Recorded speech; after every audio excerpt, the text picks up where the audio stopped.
Saudara, selama Ahlus Sunnah wal Jamaah menjadi mayoritas di Indonesia, nggak usah khawatir. Madhab-madhab yang lain bisa hidup dengan tenang.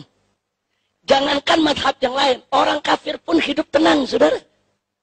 Karena Ahlus Sunnah wal Jamaah, saudara, nggak ada diajarkan untuk mengganggu orang lain. Kalau Ahlus Sunnah tetap menjadi mayoritas dari republik ini, saudara, nggak ada Ahlus Sunnah yang mengganggu Syiah, yang mengganggu Wahabi. Syiah dari dulu udah ada di negeri kita. Syiah Wahabi dari dulu udah ada di negeri kita. Enggak, Ahlus Sunnah enggak ganggu. Selama mereka tidak mengganggu Ahlus Sunnah, ya ikhwan. Tapi hati-hati. Kalau besok bukan Ahlus Sunnah yang menjadi mayoritas di republik ini, saudara. Kalau besok bukan Ahlus Sunnah yang menguasai negeri ini, saudara. Tidak ada yang bisa menjamin mazhab lain bisa hidup dengan tenang. Termasuk Ahlus Sunnah sekalipun, saudara. Lihat apa yang terjadi di Syria. Bagaimana kelompok-kelompok ekstrem Syiah dan kelompok-kelompok ekstrem Wahabi bertempur, saling bunuh. Dan Ahlus Sunnah wal Jamaah jadi korbannya, saudara. Almarhum wal maghfurullah Syahid Profesor Dr. Muhammad Said Ramadan Al-Buti, saudara. Siapa beliau? Ulama Asy'ari, ulama Syafi'i. Umur sudah 85 tahun, saudara. Begitu melihat bangsanya, rakyatnya, anak negerinya bertempur, sedih, dia nangis. Dia nasihati pemerintah, jangan bunuh rakyat. Dia nasihati rakyat, jangan berontak kepada pemerintah. Kedua belah pihak dinasihati, saudara. Diminta duduk bermusyawarah. Sebagaimana adab istiadat daripada Ahlus Sunnah wal Jamaah yang selalu menjunjung tinggi musyawarah. Tapi apa yang terjadi, saudara? Menjadi korban fitnah.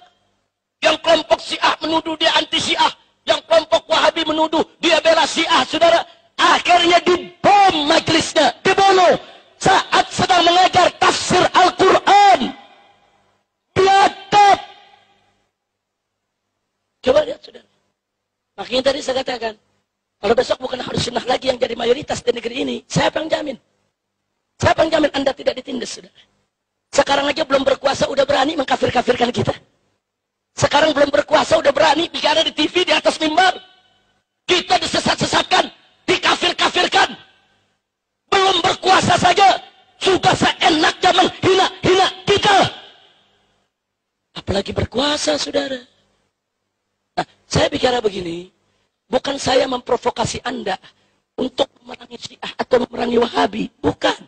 Tapi saya memotivasi Anda untuk memperkuat diri, untuk merapatkan barisan, untuk menguatkan benteng kita, Ahlus Sunnah wal Jamaah, saudara. Kalau benteng kita kuat, barisan kita kuat, mau Syiah, mau Wahabi, saudara, mau kelompok-kelompok lain, nggak bisa untuk memporak-porandakan persatuan kita. Tapi kalau besok mereka yang menjadi mayoritas, hati-hati. Lihat yang terjadi di Syria. Lihat yang terjadi di Irak, saudara. Lihat yang terjadi di Yaman saat ini, saudara. Yang jadi korban Ahlus Sunnah wal Jamaah. Ma'had Ahlus Sunnah dibom. Rubat-rubat Ahlus Sunnah dibom. Saat ini 4.000 pelajar Ahlus Sunnah wal Jamaah yang selama ini sedang tekun belajar di Yaman. Madhab Syafi'i yang mereka pelajari, Asy'ari yang mereka pelajari. Begitu Yaman diobok-obok, diporak-poranda, bubar. Pulang semua ke negerinya, saudara. Siapa yang terlibat? Yang terlibat Syiah yang ekstrem, Wahabi yang ekstrem, saudara. Ini ekstremitas, saudara, berbahaya. Mau di kalangan Syiah ke, mau di kalangan Wahabi ke, kalau sudah ekstrem, sangat-sangat membahayakan persatuan Islam. Maka itu, saudara, sekali lagi sebelum saya akhiri, kehadiran saya di sini bukan untuk memprovokasi Anda semua atau memprovokasi saudara-saudara saya dari kalangan NU atau dari kalangan seluruh Ahlus Sunnah wal Jamaah agar memusuhi Syiah, memusuhi Wahabi, membantai, membunuh mereka. Bukan itu, saudara. Tapi saya memotivasi Anda untuk memperkuat diri. Memperkuat diri. Satu informasi yang saya mau sampaikan kepada Anda, saudara. Anda tahu sejak tahun 80-an Kedutaan Besar Arab Saudi membagi-bagikan ribuan beasiswa kepada santri-santri Indonesia, santri-santri pesantren untuk belajar di Arab Saudi sana. Saya termasuk salah satu yang mendapatkan beasiswa. Saya belajar di King's Road University. Saya selesaikan program S1 saya di sana, saudara. Saya lihat dengan mata kepala saya. Saya dengar dengan telinga saya, saudara. Berapa banyak? Tidak kurang dari 75-80% pelajar Indonesia yang belajar di Arab Saudi, di universitas-universitas pemerintah Saudi, berubah menjadi Wahabi. Kalau sekedar berubah menjadi Wahabi, saya masih nggak kaget, saya masih nggak khawatir. Kalau Wahabi buat dirinya, tapi begitu mereka pulang, berapa banyak di antara mereka direkrut, diberikan tugas, dimodali, dikasih finansial. Untuk apa?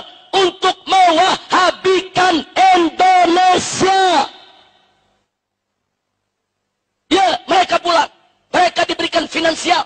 Mereka bisa membentuk organisasi, membentuk mahat-mahat, membangun masjid-masjid.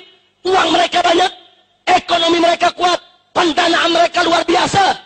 Dan mereka di-backup oleh kekuatan asing, saudara. Hati-hati kita sentuh mereka. Anda sentuh mereka, saudara, pemerintah Saudi yang akan protes. Ini urusan internasional, saudara. Dan pada tahun yang sama, setelah revolusi terjadi di Iran, Iran pun melalui kedutaan besarnya membagi-bagikan ribuan beasiswa kepada santri-santri pesantren di Indonesia, saudara.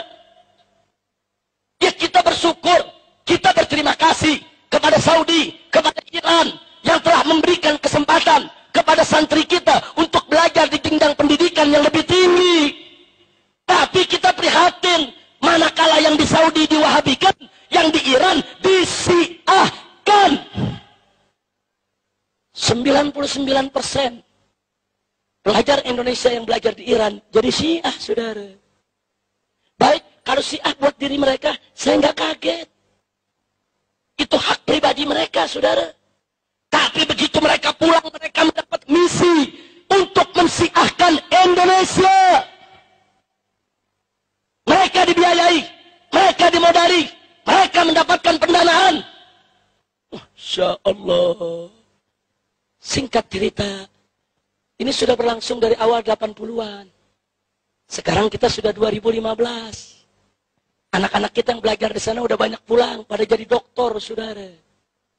Nah, sekarang pertanyaan saya, apa yang sudah kita siapkan untuk menghadapi mereka? Besok, 1001 dokter Wahabi pulang ke Indonesia. Besok, 1001 dokter Syiah pulang ke Indonesia. Dan yang lebih parahnya lagi, sebelum Saudi dan Iran bagi-bagi beasiswa, Inggris, Amerika, Eropa udah bagi-bagi beasiswa.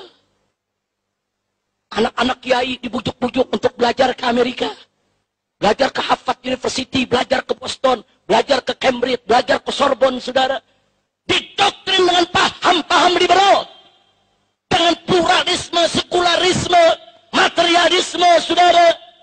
Segala macam pahaman-pahaman yang bukan paham Ahlus Sunnah wal Jamaah. Ya, mereka berubah menjadi liberal. Kalau anak-anak kita belajar di Amerika, belajar ilmu komputer, kita senang. Belajar ilmu geologi, kita senang. Belajar ilmu kimia, ilmu kedokteran, kita senang. Tapi yang menjadi muskilah adalah anak-anak kita belajar tafsir kepada profesor Yahudi, belajar hadis kepada profesor Nasrani. Inna lillahi wa inna ilaihi raji'un.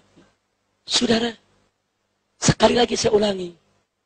Sebentar lagi 1001 dokter liberal mengepung kita. 1001 dokter Wahabi mengepung kita. 1001 dokter Syiah mengepung kita. Ingat, mereka datang sebagai cendekiawan, sebagai ilmuwan, sebagai doktor.